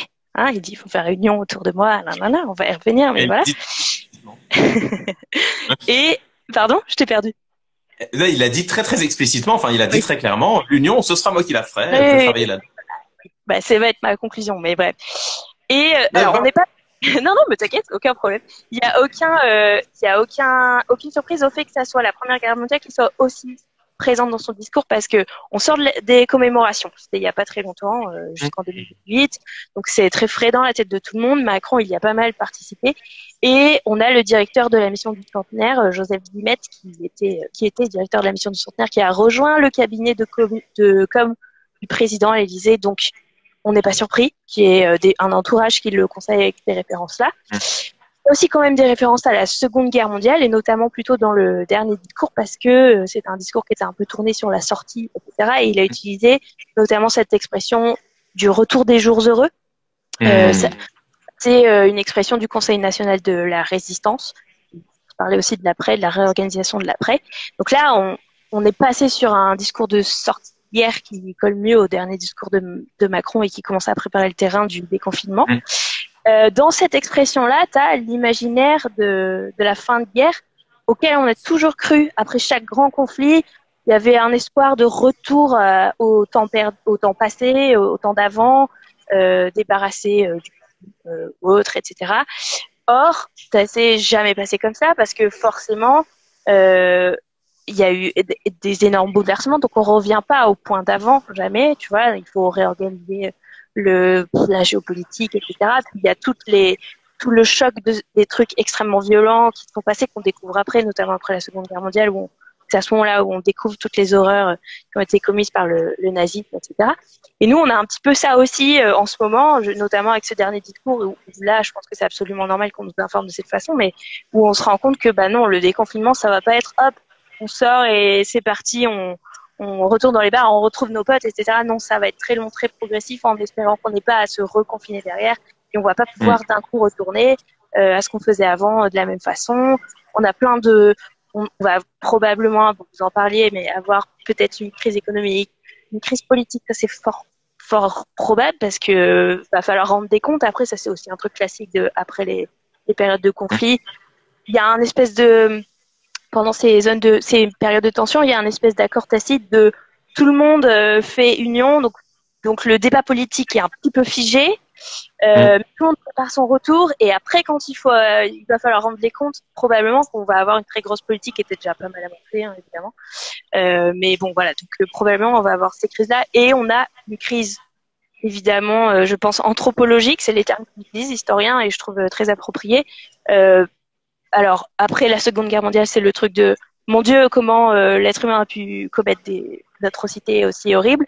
Là, c'est probablement un peu plus, on se retrouve face à notre finitude dans un contexte où la science, on a l'impression, est super puissante, etc. Et en fait, là, grâce à cette crise sanitaire-là, on est obligé de se confiner, ce qui est efficace, certes, mais une méthode très rustique, qui est comme ce qu'on faisait contre les pestes au XVe siècle, XVIe siècle, où en gros, fallait rester chez soi ou se barrer des centres des foyers de maladie. Mais voilà. Donc là, il y a un petit peu une grosse limite qu'on se prend dans la gueule aussi, un peu une remise en cause. C'est pas sur le même plan, c'est pas éthique, mais c'est un truc de finitude humaine, etc. Néanmoins, donc ça, c'est un peu les parallèles qu'on peut faire. Par contre, quand même, je pense que il y a des différences qui sont quand même assez importantes et qui sont très importantes à noter. C'est rester chez soi. C'est pas comme avoir peur de se prendre une bombe sur la gueule chez soi. Tu vois, c'est quand même si on a cette notion du temps chelou, etc. C'est pas le même stress. Bien sûr, on est confronté à la mort. On perd des proches, malheureusement. Je vais pas rentrer dans la comparaison mortuaire de est-ce qu'il y a plus de morts. Enfin, il y a plus de morts pendant les guerres mondiales, d'accord, mais on va pas aller. Je voudrais pas que ça passe pour minimiser les morts qu'il y a maintenant ou quoi. Mais bon, du coup, c'est pas la même forme de stress. Peut-être quand il y a un avion qui passe dans le ciel, en fait, ta maison, je sais pas, tu te fais exploser ou ce genre de truc. On n'est pas non plus en train d'accélérer l'économie comme en temps de guerre où tout est dirigé pour produire des armes, etc. Donc oui, il y a quelques entreprises qui sont réquisitionnées pour fabriquer des masques ou des choses comme ça. Mais là, l'économie, au contraire, elle est ralentie. On est tout en pause en ce moment pour tout ce qui n'est pas ce genre de fabrication-là, on n'est pas en train de mobiliser massivement la population pour aller se battre au front comme avant. Soit tu pouvais porter une arme et tu étais dans la tranche d'âge et un homme est allé au front, soit derrière, bah, tu étais réquisitionné aussi pour l'effort justement de fabrication de trucs ou quoi. Non, là, on met tout le monde, à part ceux qui sont encore en train de travailler, mais sinon tous les autres, on est tous au repos forcé. Tu vois, donc c'est pas le même vécu vraiment. Et bon, encore une fois, bah, on n'est pas du tout dans un conflit armé. Donc on a des peut-être, on peut faire des parallèles dans la métaphore qui, pour certains points, peut-être peut s'y apparenter un peu. Et il y en a d'autres qui sont totalement différents. Donc tout ça, en fait, c'est vraiment une rhétorique choisie par Macron. Pas le seul dans le monde à l'avoir fait, encore une fois, mais voilà, c'est une rhétorique choisie par Macron. Et moi, mon point perso, ça n'engage que moi, mais c'est que cette rhétorique et cette image, peut-être qu'il aurait pu nous servir autre chose, ou appuyer plus sur la solidarité, ou s'il veut jouer la carte française, bah, la fraternité, voilà, c'est dans la devise et tout, tu vois, ce genre de choses. Bon, il l'avait quand même utilisé, il a quand même appelé à la solidarité, etc., heureusement. Mais bon, voilà, moi, les métaphores virilistes qui font, en plus, je trouve, c'est pareil, c'est pas mon vécu, donc j'ai l'impression mais que ça peut poser une pression énorme sur les gens qui sont sur ce fameux front parce qu'ils doivent être des héros et se battre inconditionnellement pour la patrie.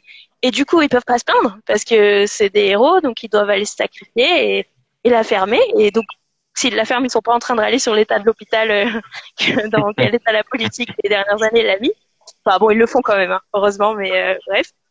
Donc, c'est un discours martial qui, en plus, est dans le fond aussi un peu. Donc, son but, c'est quoi? C'est, j'imagine, de choquer, de faire peur, pour nous responsabiliser, parce que on est indisciplinés, on est allé dans les parcs, etc. Ok, mais alors du coup, c'est un peu ironique que dans son dernier discours, il ose dire, je trouve que il y a des gens qui ont dit que les peuples français étaient, on n'était pas sages, on était nana. Il a utilisé ce genre de tournure. Bah, en fait, en faisant un discours martial, c'est exactement ça, tu vois. Il nous déresponsabiliser. Bon, c'est vrai qu'on n'est pas très.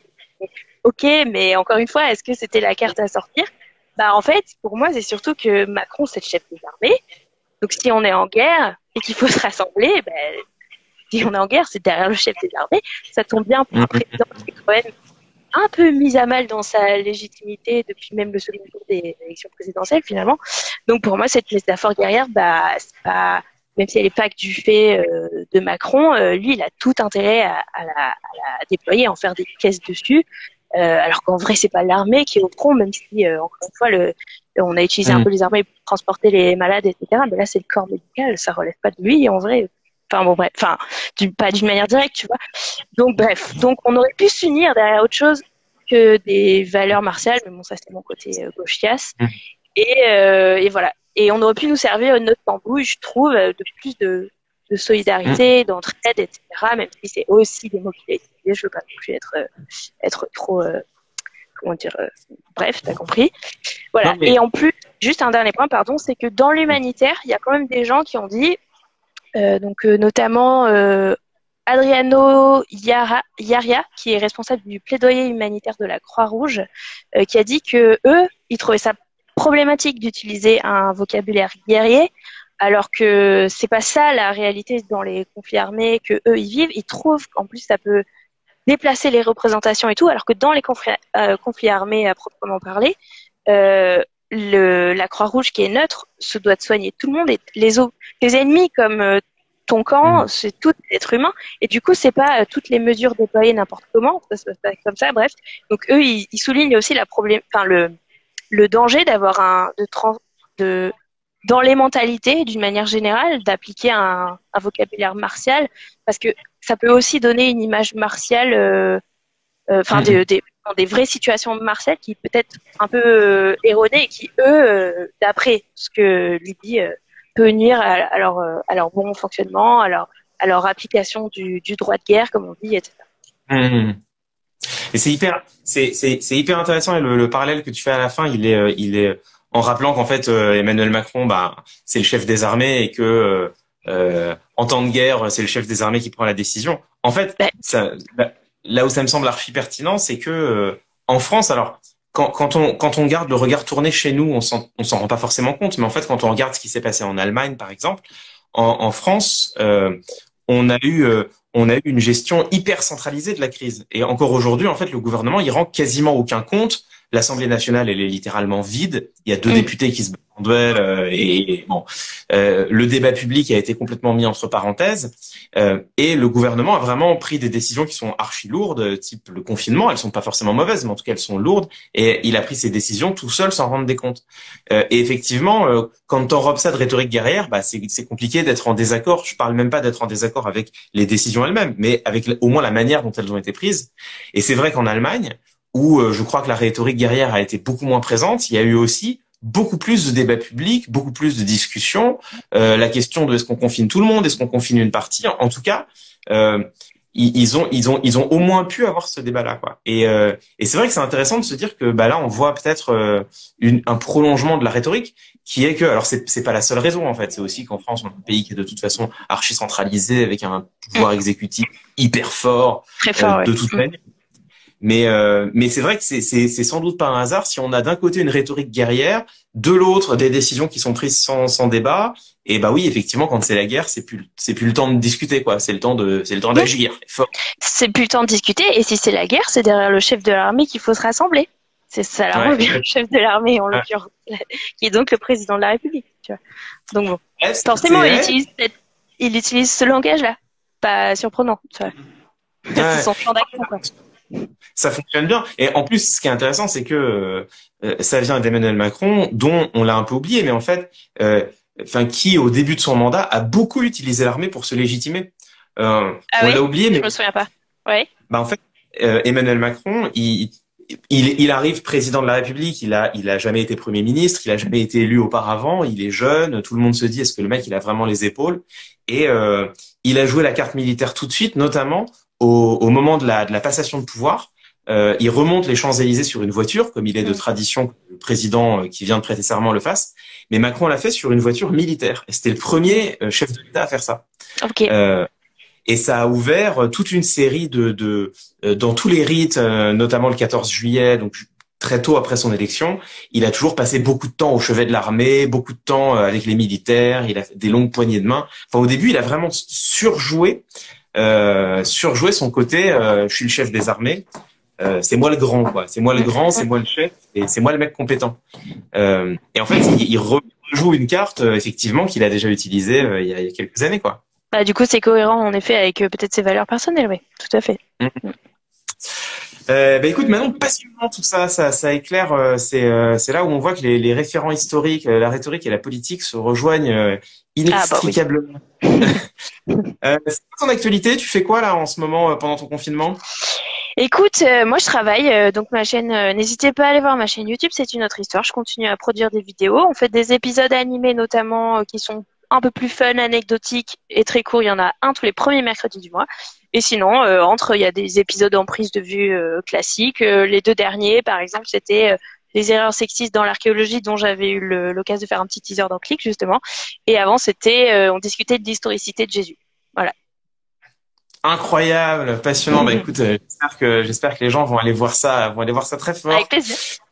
Et puis, écoute, on se retrouvera, j'imagine, dans les locaux de la rédaction après le confinement. Je croise les doigts. Je sais pas quand, du coup, mais voilà. Quand on aura repris la notion du temps. Exactement. Merci beaucoup, Manon, d'être venue nous voir. Ça fait un grand plaisir. Avec plaisir. Merci, bon courage à tout le monde. Merci, à toi aussi. À très bientôt. Alors, je vois d'ores et déjà Coach Joe dans les invités. On va le prendre tout de suite. Coach Joe pour l'exercice du jour. Tu le vois, il est là. Salut Coach Joe, comment tu vas? Ça va et toi? Écoute, ça va bien. Quel plaisir de te retrouver à nouveau dans ta salle du temps. Toujours, elle est là. C'est tous mes éléments de torture, t'as vu? Ah bah alors ça, je suis d'accord avec toi. Ce sont en effet des éléments de torture. J'imagine bien que t'es d'accord, puisque j'ai toujours pas vu ta vidéo. Donc t'es plus que d'accord. T'as validé le concept et okay. Non, mais j'ai essayé. Et puis après, je me suis souvenu qu'il y avait mon chat qui était en train de faire des bêtises. Voilà, tu Ok, sais. ok. Bah, c'est pas grave, c'est quoi, le confinement, il va bien se terminer à un moment donné. Et je passerai sur la France, je passerai peut-être précisément à la rédac, je te croiserai. Et là, bah, tu seras vu sur place, t'auras pas le choix. Hein. T'auras pas de Ah chat. bah là, Genre au sol ah, là, où je pars pas. ah bah là, 10 pompes direct, hein, là, ça va être terrible.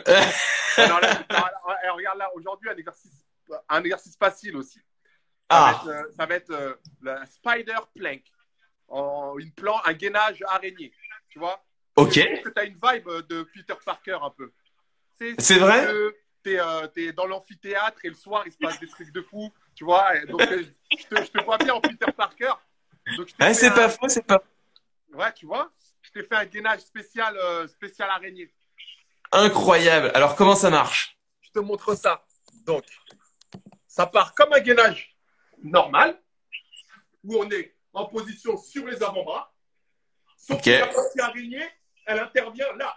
Je vais amener mon genou au plus proche de mon coude. Droite, gauche. OK? De face que vous voyez, le genou, il vient le plus proche possible du coude, sans creuser le dos. OK? Je veux pas de dos qui creuse, on garde les fesses hautes et on vient serrer les fessiers pour engager le transverse. Et de là, je viens droite, gauche. OK? Incroyable. Spider plank. Donc, c'est juste un travail de gainage qui va engager un peu plus les obliques, dans le sens où on accentue le déséquilibre en enlevant l'appui du genou du pied droit, l'appui du pied gauche, ce qui fait que le côté opposé, il va travailler un peu plus. Spider plank. Il vaut, il vaut mieux, dis-moi Joe, il vaut mieux faire juste une planche, juste ce que tu viens de montrer ou les deux ensemble?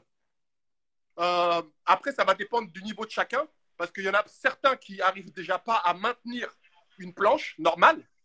Donc, déjà, bien s'habituer à la planche normale, au moins 30 secondes, voire au-delà, pour commencer à faire des planches dynamiques où on va rajouter des mouvements. Et pour ceux qui ne contrôlent pas la planche normale, bien vu, je vous montre. C'est le même travail, sauf qu'on est en appui. Là, le même travail, avant-bras posé, et au lieu d'avoir les genoux décollés, je garde les genoux au sol. Pareil, je ne creuse pas le dos, je serre les fessiers, et de là, je viens alterner droite, gauche. Donc le même travail, sauf que j'ai mon point d'appui au niveau des genoux. Ce Incroyable. qui soulage pas mal et qui évite surtout d'aller passer du poids au niveau de la zone lombaire, du bas du dos et de creuser. Bon, alors il faut faire ça pendant quoi? 30 secondes, c'est ça? Et on se le fait 4 fois 30 secondes. 4 fois 30 secondes. On est gentil. Ce qui fait quoi? 2 minutes de travail effectif. Je pense que ton chat, pendant 2 minutes, je parie que là, tu l'as pas vu depuis 2 minutes. Donc, tu aurais eu largement le temps de le placer, tu vois. Et comme tu es balèze, tu me le fais en une fois 2 minutes. Comme ça, tu perds pas de temps. Une fois 2 minutes. Eh, ça, c'est vraiment dur, ça, on est d'accord? Une fois Ouais, 2 minutes. 2 minutes de gainage, ça commence déjà à être pas mal. Mais en plus, en bougeant, c'est un next level. Ok, bon. Ouais. Ça sera pour après le confinement. Je désespère pas. J'attends ta vidéo. Et j'espère, si je ne l'ai pas en tout cas, j'espère te faire du sport ou une activité physique, un Ah! exercice à un moment donné. T'inquiète pas. On se croise Ah, pas. Il n'y a que les montagnes qui ne se croisent pas, Clément. T'inquiète pas. ah, mais ce sera avec grand plaisir. Ce sera avec grand plaisir. On Merci fera ça. beaucoup, Coach Joe. De rien. Comme d'habitude, les gens peuvent te taguer sur leurs vidéos. Ouais, on tag et on reposte. Click TV ou coachjoe.paris et on reposte. Et on reposte pour donner de la force à tout le monde. Incroyable. Merci beaucoup, Coach Joe, pour ce Bonne nouvel soirée, exercice. Bon week-end à vous tous et on se tient au courant. Toi aussi. J'attends la grosse. À très vite. Ça marche. À très vite. Ciao. Et voilà, c'était Coach Joe. Je vois des gens qui demandent, et toi, Clément, est-ce que tu es sportif? Non, mais les amis. Voilà. Vous savez, on fait comme on peut. Vous savez, on fait comme on peut. Hein. J'ai eu mes périodes quand même. Hein. J'ai eu mes périodes où j'ai essayé, fut un temps, le matin, en me réveillant, de me motiver, voilà, c'est un peu de gainage. Je les ai même, je vais vous dire un secret. Je les ai même fait, là, les spider trucs mûches. C'est un cauchemar. C'est un cauchemar. Mais je les ai fait pendant un moment, je l'ai tenu. Bon, après, ça n'a pas marché. Par contre, je compte sur vous, hein. Envoyez-moi des meilleures excuses à donner à, à donner à Coach Joe. Parce que là, mon excuse avec mon chat, elle était éclatée. Donc, je compte sur l'intelligence collective. Dites-moi, voilà, trouvez des trucs, faites fonctionner vos cerveaux. Dites-moi, quoi. Euh, sur ce, euh, sur ce, j'appelle Oxmo pour la poésie du soir. C'est en train de devenir un petit rituel. Salut Comment ça va? Oxmo, T'es en ça va forme? très bien. Et toi? T'as une bonne mine. Merci. Je te promets, t'as une bonne mine. Est-ce que tu as passé une bonne journée, Oxmo? Excellente, excellente, excellente. Vraiment, j'ai profité du soleil, j'ai réfléchi à des choses positives et tout va pour le mieux. Ah, formidable. La période que l'on vit, c'est une période dans laquelle, mais c'est pas moi qui ai dit ça, c'est quelqu'un qui l'a dit, mais je reprends cette pensée qui m'a beaucoup parlé. Quand on demande aux gens, est-ce que ça va, on le pense vraiment. Ouais, j'aime beaucoup, j'aime beaucoup. J'aime beaucoup Mm. parce que c'est vrai qu'on a le temps de penser à ce qu'on dit. Et forcément, lorsque les mots sont dédiés à quelqu'un qu'on aime, eh ben, ils sont à leur juste hauteur. Donc, Mm. voilà, quand je te demande ça va, c'est vraiment que je le pense forcément, Mm, mm, mm, fortement. mm, mm. Voilà. Est-ce que tu nous as préparé un petit moment de beauté, Oxmo? Oui, oui, j'adore préparer souvent parce que ça me fait passer par des dizaines de poésies. J'hésite, je choisis un peu comme quand on fait les courses. Et là, ce Mm. soir, je me suis arrêté sur des mots qui décrivent un moment fugace qui ne passe que dans la tête d'un homme. Voilà. Mm. Par Paul Verlaine. Et ça s'intitule Hier, on parlait de choses et d'autres. Voilà. C'est pas on, c'est pas nous, c'est on. Mm. Hier, on parlait de choses et d'autres. Et mes yeux allaient recherchant les vôtres. Et votre regard recherchait le mien, tandis que courait toujours l'entretien. Sous le banal des phrases pesées, mon amour errait après vos pensées. Et quand vous parliez à dessein distrait, je prêtais l'oreille à votre secret. Malgré tout effort morose ou rieur, et mes pleins jours, l'être intérieur. Or, hier, je suis parti plein diverses. Est-ce un espoir vain que mon cœur caresse? Un vain espoir? Faux et doux compagnon? Oh non, n'est-ce pas? N'est-ce pas que non? Mm. Paul Qu'est-ce que Verlaine. c'est beau. Qu'est-ce que Hier, c'est on beau, parlait. Verlaine. Merci. Merci, merci de ton écoute attentive. Et passe un bon week-end, s'il te plaît, avant ce lundi de rentrée fantastique. Exactement. Merci beaucoup, Oxmo. Merci Amour pour sur nous, tout. Clément. Amour sur nous. Amour sur toi aussi. Porte-toi Ciao, bien. Oxmo. Merci beaucoup. Et voilà, quel plaisir, hein, Oxmo Puccino en poésie tous les soirs. C'est un privilège. C'est un privilège. Bon, les amis, je l'avais promis, il est temps de euh, donner les grandes nouvelles. Eh bien oui, car figurez-vous, c'est le moment de la révélation, le moment de l'annonce tant attendue. Figurez-vous que, a priori, nous sommes en train de vivre le dernier clic à la maison. En tout cas, sur ce format, à cette régularité, de cette manière et sur Instagram. Parce que, en effet, Oxmo vient d'en parler, en effet, on se retrouve lundi sur Canal+, figurez-vous. On a mis du temps, ça a été compliqué, ça a été très compliqué à monter et Mouloud bosse comme un fou depuis un bon moment là-dessus. Mais ça y est, on a trouvé une manière de s'organiser pour reprendre des émissions en plateau. Donc lundi, eh bien écoutez, vous nous retrouverez sur Canal+ en clair à 20h, j'imagine. Je pense, ce sera annoncé dans le week-end, mais je vois pas pourquoi ce serait différent d'habitude. Donc j'imagine 19h50 sur Canal+. D'ailleurs, si Valentin ou Leïla ou quelqu'un du crew passe dans le coin et peut confirmer que je dis pas des bêtises sur l'horaire, n'hésitez pas, hein. Mais donc retour en plateau, retour en plateau. On a trouvé comment faire ça, enfin une manière de faire ça en toute sécurité, sans public évidemment, hein. Vous imaginez bien les émissions avec public là, c'est mort. En étant peu nombreux, on sera peu nombreux en plateau. Mais on va lancer des magnétos, retour des humoristes. Alors, je sais pas ce que j'ai le droit de dire, ce que j'ai pas le droit de dire, donc je dis pas tout. Mais émission plus courte, hein, je crois. On va faire plutôt des émissions d'une demi-heure, mais hyper dynamique, avec Mouloud aux commandes, comme au bon vieux temps, quoi. C'est le retour de Click, non plus à la maison, mais sur Canal+. Et puis, bah voilà, moi je sais que Mouloud est très content de pouvoir retrouver le format. Je sais que toute l'équipe, il y a eu du boulot de fou, hein, parce que là, en fait, une bonne partie de la régie est opérée de chez nous, parce que une régie d'audiovisuel, pour ceux qui savent pas à quoi ça ressemble, c'est 20 personnes qui crient dans 20 mètres carrés. Donc, vous imaginez bien que vous imaginez bien qu'en temps de confinement, c'est pas la meilleure solution. Donc, c'était pas facile à opérer, mais on a trouvé une manière de faire ça tranquillement. 20h35. Merci Valentin Cassuto, cher ami. 20h35. Leïla a dit 20h30. Bon, 8h30, quoi, hein. 20h30, 20h30 sur Canal+, en clair, évidemment, accessible à tout le monde. Tout est géré à distance, voilà. C'est Laïla qui nous précise. Tout sera géré à distance, donc en toute sécurité pour les équipes, en toute sécurité pour les gens en plateau. Et puis ça va nous permettre de voilà de refaire des chouettes choses, d'être à la télé, plein de magnétos, plein d'interviews, des témoignages, des humoristes.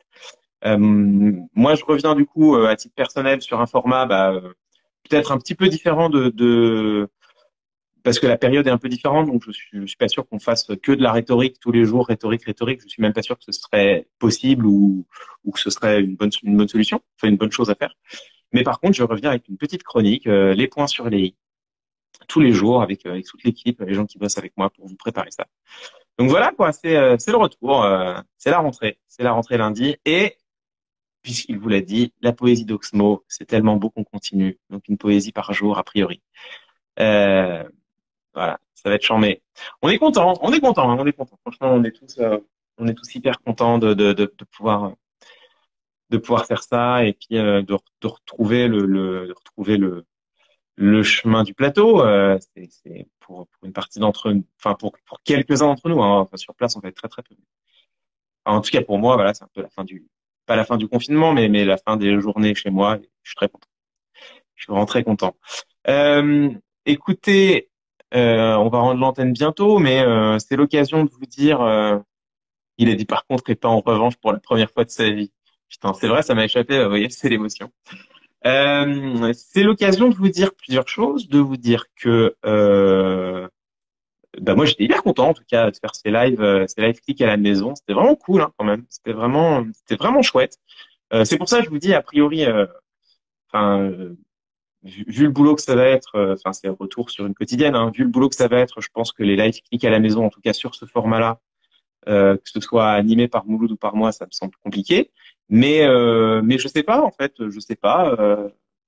Maintenant que le rendez-vous est pris, je sais pas ce que ça va donner. Voilà, vous savez, c'est pas impossible que ça continue. Peut-être animé par quelqu'un d'autre. Je sais que John Sculo hier a animé une magnifique émission avec plein d'humoristes. C'était super. Voilà, pourquoi pas quoi. Moi je trouve que c'est cool le live Instagram et que c'est cool de pouvoir faire comme ça des entretiens un peu longs avec des gens. Donc euh, donc c'est pas impossible.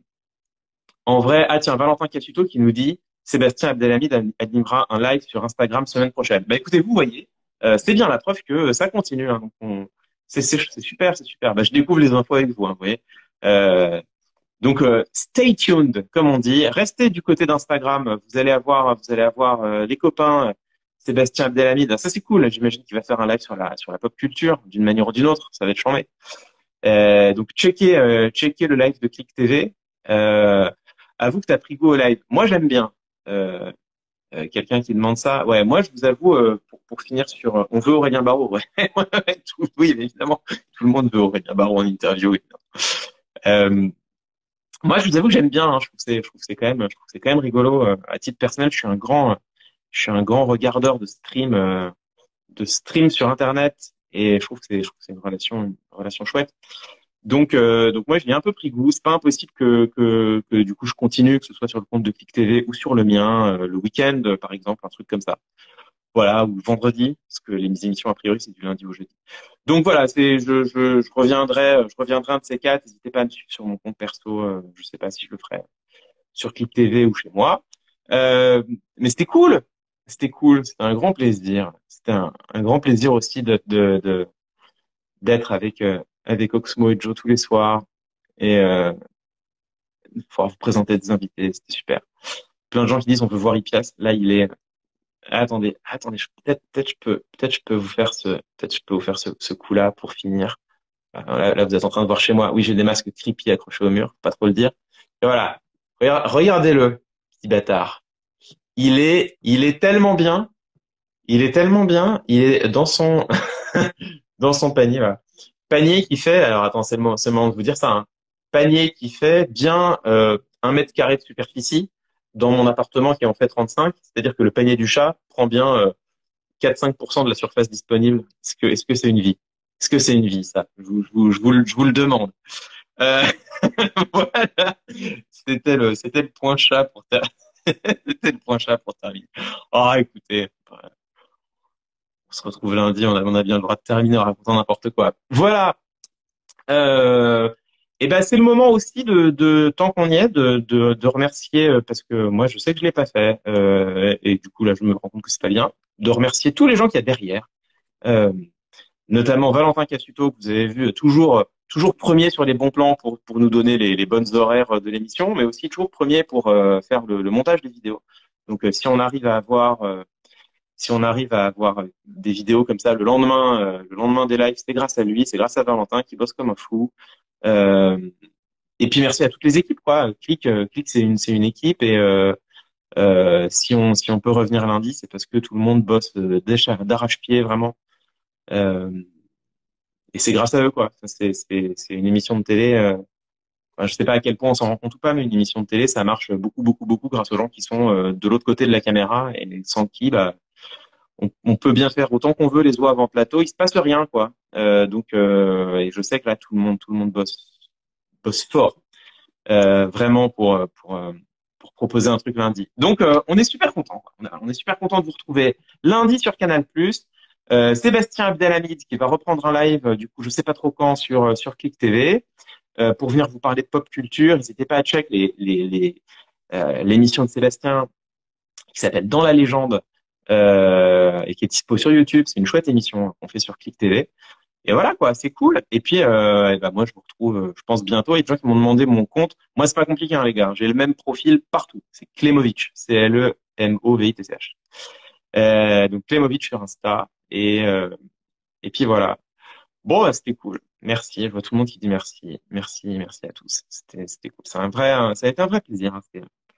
C'est là, hyper content de pouvoir vous présenter plein de gens que j'aime bien et qui ont des choses à dire. C'était super. Voilà. Eh ben, écoutez, à lundi.